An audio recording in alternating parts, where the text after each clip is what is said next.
gereja ataupun dia pernah berkhotbah, itu kita tidak perlu tersinggung kalau dia pindah agama ataupun pindah keyakinan. Namun kita berdoa, cukup kita berdoa. Kalau bisa kita bertemu, kita rangkul, kita layani dia kembali. Kenapa bisa orang membenci Yesus? Itu inti pembicaraan saya. Was that the New Testament was like my grandparents had told me. It was a book on how to persecute the Jews and something you should stay away from. Of course, when you're told you should stay away from something, curiosity gets the best of you and you've got to see it. Memohon pada Yesus, tempat percaya pada Yesus, tempat berharap. Salam siaga. Yedaya 2020. Silakan like, subscribe, dan tekan lonceng notifikasi agar tidak ketinggalan video-video berikutnya. Bagikan ke rekan-rekan Anda. Selamat menikmati channel Yedaya 2020. Salam siaga.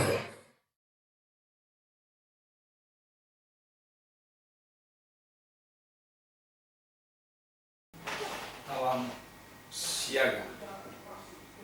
Saudara, kali ini saya baru saja melihat satu cuplikan video singkat tentang kesaksian seorang tua yang berjanggut panjang yang berbangsa Yahudi.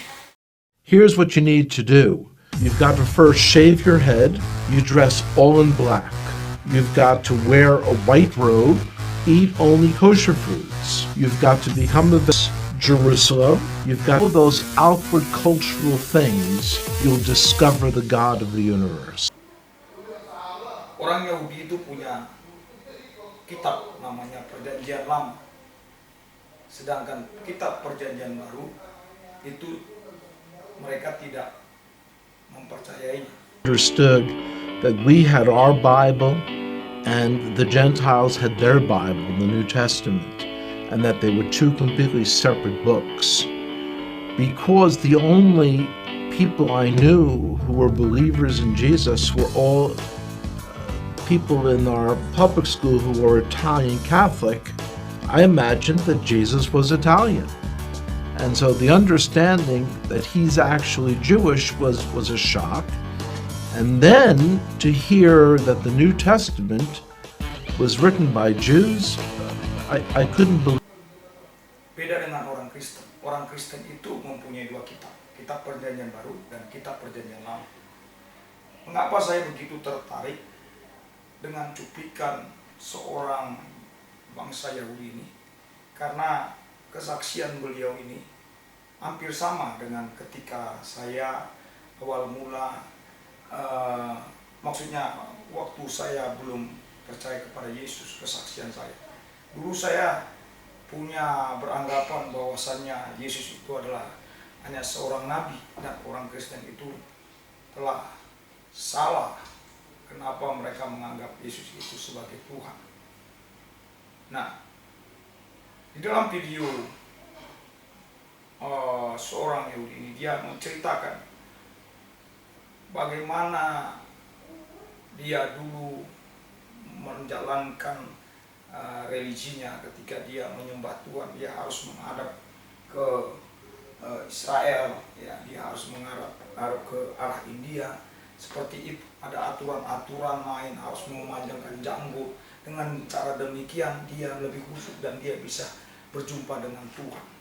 Thinking this is crazy that someone thinks that they can force their culture on God and that God's going to be impressed by what you wear, what direction you face when you pray, what you eat, and all these sorts of things.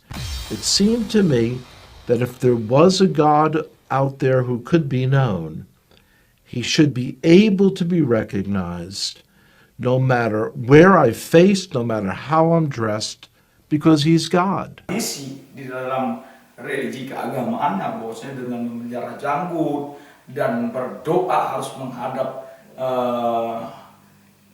Israel, harus menghadap melalui India, begitulah kira-kira tata cara ibadah itu. Mereka pikir dengan cara begitulah mereka bisa mendapatkan hadirat Tuhan.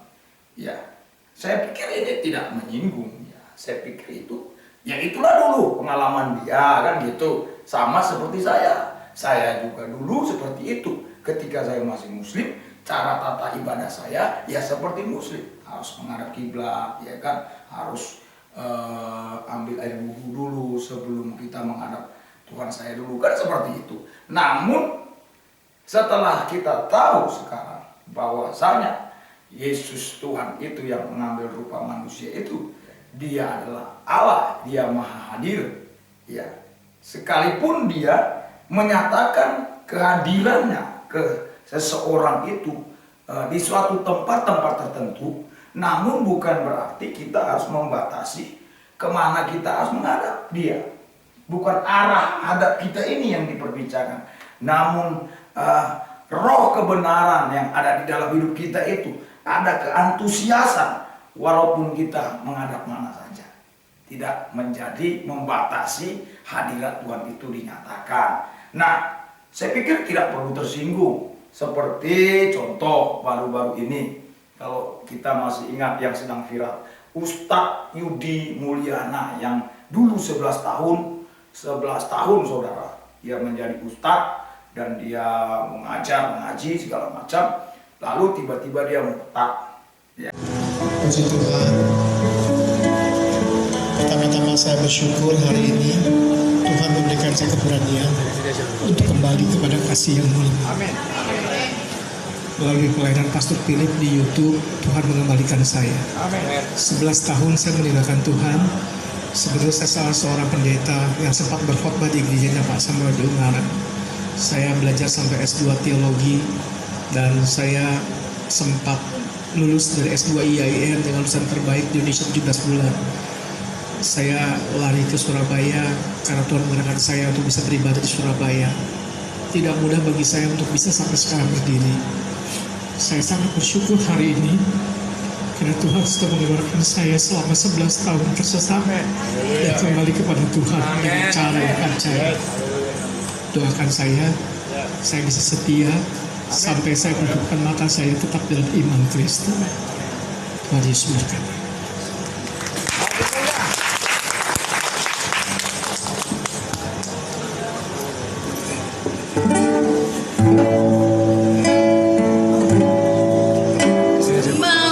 Cinta Yesus selamanya. Ku mau cinta Yesus selamanya.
dan dia menjadi pendeta.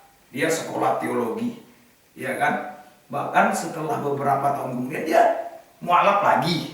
Nah, bersaksi ke gereja-gereja, ke masjid-masjid ketika dia melayani dengan Pak Iksan Momokogo Ginta, dipakai di mana-mana dia bersaksi. Sebagai kita seorang Kristen tidak perlu tersinggung. Yang dulu dia pernah mengajar mungkin sekolah minggu, mengajar menyanyi ya di gereja, ataupun dia pernah berkhotbah, itu kita tidak perlu tersinggung kalau dia pindah agama ataupun pindah keyakinan. Namun kita berdoa. Cukup kita berdoa. Kalau bisa kita bertemu, kita rangkul, kita layani dia kembali. Kenapa bisa orang membenci Yesus? Itu inti pembicaraan saya. Karena sebagian paradigma pemikiran orang-orang yang tidak mengerti tentang firman Tuhan, tentang siapa Yesus itu, mereka mendapatkan pengertian informasi itu dari orang-orang yang sesungguhnya tidak mengenal secara utuh siapa Yesus itu. Sehingga dimasukkanlah pengajaran-pengajaran yang setengah-setengah ini membuat orang tambah bingung. Apalagi dibarengi dengan rasa kebencian. Nah, kalau kita memberitakan tentang Yesus ada rasa dengki dan benci, maka itu tidak utuh pemberitaan Yesus itu. Karena Yesus itu sendiri kasih. Seperti semula saya awalnya juga berpikir Yesus itu adalah seorang nabi. Kenapa orang Kristen menyembah dia? Dulu saya tidak suka dengan orang Kristen, dalam tanda kutip, tidak sukanya dalam tanda kutip, kok manusia disembah. Ya, setelah itu beberapa tahun kemudian saya setelah tamat SMA, dulu saya sekolah di Semeya Muhammadiyah dan saya mengerti tentang ajaran Muslim. Namun saya suatu ketika mendapatkan lawatan Tuhan yang saya dulu pernah dengar tentang Yesus, tapi saya tidak percaya dan tidak mau menerima dia sebagai Tuhan dan Juru Selamat. Dalam kejadian-kejadian yang saya alami satu ketika itu, saya merasakan benar-benar dia nyata di dalam hidup. Sampai saya menangis, saya histeris, saya bertariak dan saya berbahasa-bahasa baru. Orang mungkin itu menganggap satu kesurupan atau sesuatu hal yang gila. Kan di masjid asrama tentara, tahu tentara doang, kan? Itulah. Jadi didoainlah saya. Singkat cerita saya didoain. Wah itu dia bilang begini, Tuhan Yesus, aku masih ingat, dia pegang kepala saya. Kalau saya yang bandel begini, yang jahat begini, bisa berubah dan bisa terima Yesus, aku berdoa Tuhan, biar kau jamah dia, ucap gini dalam hati saya, dongkol saya, jujur. Waktu itu, aduh ya Allah, dia udah kafir ya Allah, gitu. Doa saya, ya Allah ubah dia biar dia mengucap asyhadu an la ilaha illallah wa asyhadu anna muhammadar rasulullah. Abang salah, saya nggak mau waktu itu, saya berontak. Tapi waktu itu kan dia pelayanan kemanapun dia pergi saya antar, waktu itu ya, di Papua itu keliling-keliling KKR juga. Tapi saya mengeraskan hati, saya bawa orang, tapi saya nggak terima Yesus. Ya, pada saat waktu saya di Timika dekat Tembagapura itu ya, perbatasan Tembagapura, tempat pertambangan emas itu. Suatu ketika ada KKR besar-besaran di lapangan gede. Jadi yang pembicaranya itu seorang ibu, namanya saya masih ingat, Ibu Rosdiana. Jadi kalau di sana KKR, bagi undangannya nggak seperti begini, seperti kayak kemarin ya, undangan selebar, enggak, pakai toa. Saudara-saudari sekalian, hadirilah. Tanggal sekian ada KKR di lapangan ini. Semua umat berbondong-bondong hadirilah di lapangan ini. Gitu ya. Jadi semua orang datang ramai. Aku kan setiap ketemu anak-anak Tuhan gitu ya, karena kebiasaan dulu sama aku bilang salam, haleluya gitu ya. Jadi dikira saya Kristen gitu. Waktu diundang saya bilang iya gampang saya datang. Kebetulan Asar penerima tamunya itu kenal baik sama saya. Ditunggu-tunggunya aku mau nggak datang-datang. Gitu selesai KKR pulang nggak dia. Dikasih sama saya kaset. Ini bro, kamu tadi nggak datang. Ini ada berkat. Ah, berkat apaan? Kasetnya berkat dalam hati saya ya. Saya udah cuek aja gitu. Tapi udah mau tidur, udah sekitar jam 11 malam gitu loh. Iya, kaset CD. Tapi sambil iseng-iseng gue pikir ya, nonton lah gitu ya. Setelah ini kaset ini sambil TV, begitu dibuka,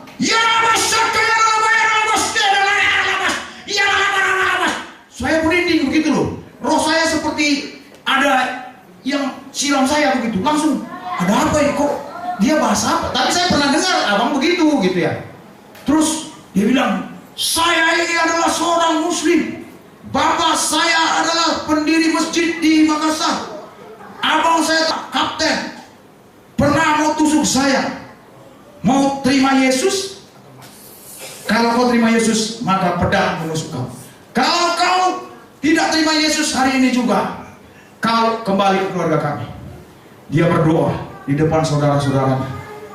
Tuhan Yesus, aku tidak takut mati, karena kalau aku mati sekarang juga, aku pasti masuk surga. Tetapi aku mengasihi orang tuaku, aku mengasihi abang-abangku, aku mengasihi adik-adikku, sehingga jangan ambil dulu nyawaku, sekalipun pedang mengurus aku.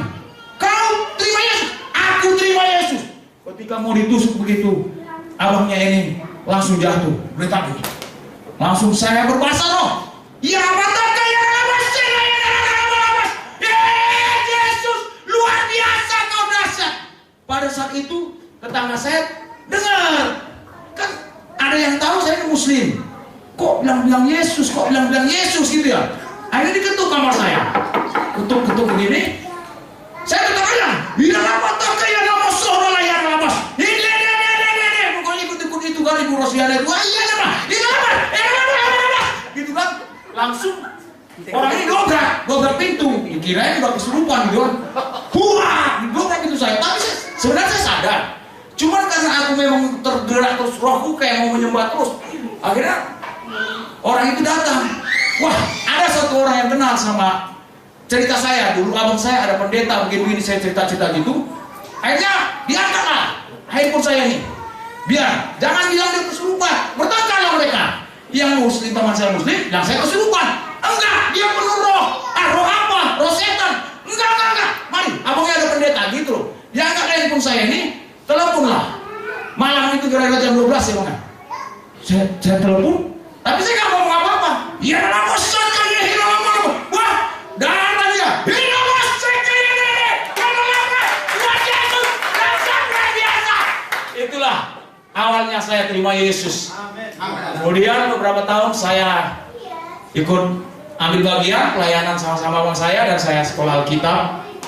Itulah seterusnya. Dan kami bergumul buat saudara-saudara kami, tentunya berdoa supaya mereka juga bisa ikut Tuhan Yesus. Amin. Haleluya! Tiada yang mustahil bagi Allah kita. Haleluya! Tuhan Yesus berkati. Haleluya. Namun saudara, mulai sejak itu saya pelajari sungguh-sungguh tentang siapa sebenarnya Yesus. Disitulah saya benar-benar mengerti dan mendalami Yesus Sang Mesias itu yang dinanti-nantikan oleh orang Yahudi itu telah datang. Sangat teramat, sangat kasihan sekali. Orang-orang yang dahulu yang tidak dianggap dalam karya keselamatan, dalam konteks perjanjian lama, justru terlebih dahulu menerima karya keselamatan yang sudah Yesus lakukan di kayu salib. Namun orang-orang yang terdahulu yang sudah mempunyai kitab perjanjian lama, yang sudah lama ribuan tahun menubuatkan, menjanjikan akan kedatangan Sang Mesias itu, namun mereka belum percaya sampai sekarang. Baiklah, kita akan lebih lagi mengetahui tentang kesaksian Bapak ini. Kita dengarkan kesaksiannya dalam video tayangan berikut ini. I imagined that Jesus was Italian. And so the understanding that he's actually Jewish was a shock. And then to hear that the New Testament was written by Jews, I couldn't believe it. My experience, the son of David, the son of Abraham. So three people. Salam Yedaya 2020. Salam siaga. Salam siaga, siaga selalu. Terima kasih. Tuhan Yesus memberkati.